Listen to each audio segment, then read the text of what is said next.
Hello to all students. Next phylum अपना है platyhelminthes. इसका इंट्रोडक्शन, डेफिनेशन, उनके फीचर्स, क्लासिफिकेशन, जनरल कैरेक्टर्स देखेंगे। फर्स्ट है डेफिनेशन। प्लेटीहेल्मिन्थेस कौन होते हैं? ग्रीक टर्म से डिफाइन किया गया है। ग्रीक प्लेटी और इट मीन्स फ्लेट और हेल्मिन्थ मीन्स वर्म, यानी फ्लैट वर्म्स जो होंगे उनकी स्टडी हम करेंगे प्लेटीहेल्मिन्थेस फाइलम में। was first proposed by Gegenbaur 1859 for the flatworms। इन्होंने सबसे पहले गेगिनबार ने 1859 में प्रपोज किया, इस फाइलम को डिफाइन किया। The define is acoelomate triploblastic bilaterally symmetrical vermiform dorsoventrally flattened organisms devoid of definite anus without skeleton, respiratory and circulatory system, with the flame cells or protonephridia and with mesenchymal cells representing mesoderm filling up space between various organs। क्या कह रहे हैं उन्होंने, किस तरह से define किया, इन organisms के बेसिक कैरेक्टर्स क्या थे? ये एसिलोमेट थे because they are flat.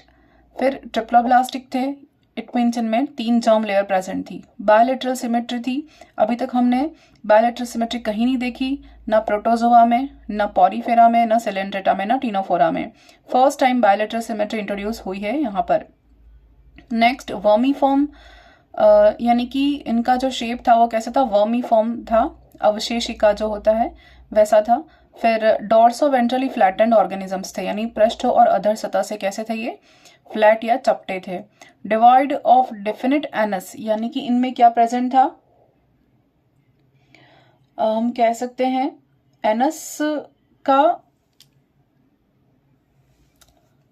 Definite anus, यानी निश्चित प्रकार से एनस और skeleton, respiratory system, circulatory system का अभाव था। और अगर एक्सक्रीटरी सिस्टम की बात करें तो इनमें एक स्पेशल फ्लेम सेल्स थी जो प्रोटोनेफ्रिडिया कही जाती हैं, जिनको हम यहाँ पर इंट्रोड्यूस करते हैं फ्लेम सेल से। तो ये यूनिक कैरेक्टर है प्लेटीहेल्मिन्थेस का। और इनमें मेसेनकाइमल सेल्स होती हैं जो कि मेसोडर्म को रिप्रेजेंट करती हैं, और इनमें बहुत सारे विभिन्न अंगों के बीच खाली खाली स्थानों में ये भरी रहती है। तो ये था प्लेटीहेल्मिन्थेस का इंट्रोडक्शन कि क्या है एक्चुअली और उनकी प्रॉपर्टीज क्या क्या हैं। अब हैं मॉर्फोलॉजिकल एडवांसेस या मॉर्फोलॉजिकल या आकारिकी, उनमें क्या क्या चीजें थी कि पहली बार आए हैं, ऐसे लक्षण जो फर्स्ट टाइम इंट्रोड्यूस हुए हैं वो। Platyhelminthes shows an advancement over the previous metazoans, यानी कि इसके पहले वाले जो मेटाजोअन्स पड़े, पॉरीफेरा तो क्या था? पेराजोअन था। उसके बाद हमने सिलेंट्रेटा, टीनोफोरा, जो मेटाजोअन्स पड़े उनमें सिलेंट्रेटा और टीनोफोरा के अंदर जो प्रॉपर्टी नहीं थी और इनमें है, वो हम यहाँ पर कंपैरेटिव स्टडी कर भी सकते हैं और यहाँ पर देख सकते हैं। पहला कैरेक्टर है tissue organ level of organisation, यानी ऑर्गेनाइजेशन कैसा था?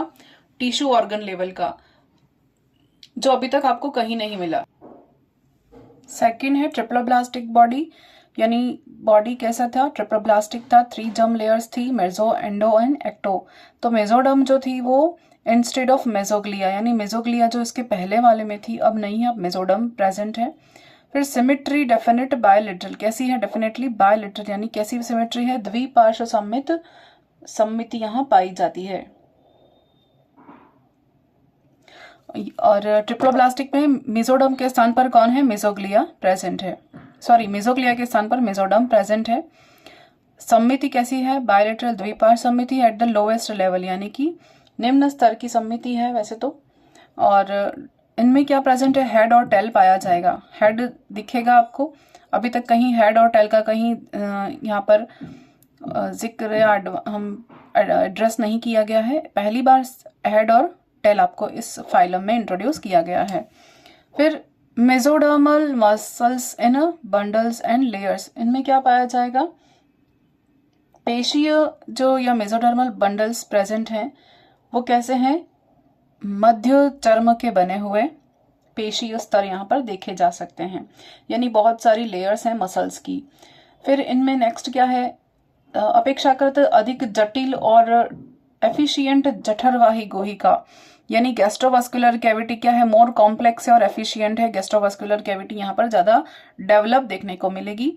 नर्वस सिस्टम अगर पूछे तो नर्वस सिस्टम कैसा है, लार्ज रहेगा, एंटीरियरली सिचुएटेड, गैंग्लियन, इनमें गैंग्लियन भी दिखेगा, nerve cord running along the body, यानी तंत्रिका तंत्र लार्ज है, एंटीरियरली सिचुएटेड, अग्र दिशा में है फैला हुआ, शरीर के अग्रभाग में गुच्छिकाएं यानी कि गैंग्लियन प्रेजेंट है, और पूरी बॉडी में क्या फैला हुआ है, नर्व कॉर्ड प्रेजेंट रहेंगे, nerve cord running along the body. Next है बेटर डेवलप्ड सेंसरी ऑर्गन, इनमें जो संवेदी अंग है वो अपेक्षाकृत ज्यादा विकसित देखने को मिलेंगे प्लेटीहेल्मिन्थेस में, क्योंकि प्लेटीहेल्मिन्थेस में कुछ तो आपको एक्टोपैरासाइट दिखेंगे, कुछ एंडोपैरासाइट दिखेंगे, तो यहाँ पर मिक्सचर है और इनमें सेंसरी ऑर्गन वेल डेवलप होते हैं। Internally situated gonads with permanent gonoduct and copulatory structure, यहाँ पर आंतरिक रूप से गोनाड जो विकसित मिलेंगे और जनन ग्रंथियां भी पाई जाएंगी, और जो ऑर्गन है कॉपुलेटरी ऑर्गन वो बॉडी के अंदर होंगे, बॉडी के बाहर नहीं होंगे। फिर यहाँ पर सीखने के द्वारा व्यवहार का संगठन यहाँ पर किया गया है कि बिहेवियर ऑर्गेनाइजेशन थ्रू लर्निंग, यानी लर्निंग थ्योरी भी, या इसको हम कहेंगे कि लर्निंग जो साइकोलॉजिकल मेथड है उसकी स्टडी भी यहाँ पर व्यवहार के अध्ययन द्वारा की गई है, कि इन पर लेटेंट बिहेवियर, लर्निंग बिहेवियर की स्टडी की गई है, तो इनमें देखी जा सकती है। फिर है फाइलोजेनेटिक सिग्निफिकेंस। फाइलोजेनेटिक सिग्निफिकेंस में देखें जाति वृत्तीय महत्व क्या कहता है कि प्लेटीहेल्मिन्थेस और फ्लैटवर्म्स जो है वो सबसे पहले सिलेंट्रेट के बाद सबसे पहले इनका विकास हुआ है, जो कि रेडियल सिमेट्री से सब कन्वर्ट हुए बायलेटरल में कन्वर्ट हुए, पहली बार बायलेटरल यहाँ पर देखी गई। तो सिलेंट्रेट